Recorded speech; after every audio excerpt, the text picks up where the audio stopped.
തേവര ശാന്തിനഗർ ജംഗ്ഷനിലെ യുവതി gas tanker ലോറിക്കിടയിൽപ്പെട്ട് മരണപ്പെട്ടു. വൈകിട്ട് 4:30 കുണ്ടന്നൂർ തേവരപ്പാലം ശാന്തിനഗർ ജംഗ്ഷന് സമീപം ഫോർട്ട് കൊച്ചി ഗവൺമെന്റ് ആശുപത്രി പാർട്ട് ടൈം ജീവനക്കാരിയായ ചേപ്പനം കോലോത്തും വീടിൽ ബേബിച്ചന്റെ ഭാര്യ മേരി ഷൈനിയാണ് അപകടത്തിൽപ്പെട്ടത്. തേവര കുണ്ടന്നൂരിലേക്കുള്ള ബസ് സ്റ്റോപ്പിന് സമീപം ലിഫ്റ്റ് ചോദിച്ച് റോഡിൽ നിൽക്കുന്ന വിദ്യാർത്ഥികളെ രക്ഷിക്കുവാൻ സ്കൂട്ടർ തിരിച്ചപ്പോൾ ഗ്യാസ് ലോറിക്കിടയിലേക്ക് യുവതി വീഴുകയാണ് ഉണ്ടായത് എന്ന് ദൃക്സാക്ഷികൾ പറഞ്ഞു. അപകടത്തിൽപ്പെട്ട യുവതി വാഹനത്തിന് അടിയിൽ കുടുങ്ങിക്കിടന്നു. Ernakulam Gandhinagar club road fire ഓഫീസർമാരും തേവര പോലീസ് ഉദ്യോഗസ്ഥരും സ്ഥലത്തെത്തിയാണ് യുവതിയെ ആശുപത്രിയിൽ എത്തിച്ചത്. നെട്ടൂർ സ്വകാര്യ ആശുപത്രിയിൽ എത്തിക്കുമ്പോൾ മരണം സംഭവിച്ചിരുന്നു. യുവതി മരട് നഗരസഭ 23-ാം ഡിവിഷനിലെ മുൻ വർക്കർ കൂടിയായിരുന്നു. 2 ആൺകുട്ടികളുണ്ട്. മൃതദേഹം നെട്ടൂർ സ്വകാര്യ ആശുപത്രിയിലെ മോർച്ചറിയിൽ സൂക്ഷിച്ചിരിക്കുകയാണ്.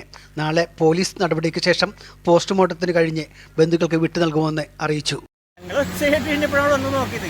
ഞങ്ങൾ ഒച്ച കേട്ട് സംസാരം കേട്ട് കഴിഞ്ഞപ്പോൾ സൗണ്ടും കേട്ട് കഴിഞ്ഞപ്പോൾ ആരാണെന്ന് അറിയില്ലെന്ന് വെച്ചാൽ നോക്കുമ്പോൾ കയറി കഴിഞ്ഞു പരിപാടി.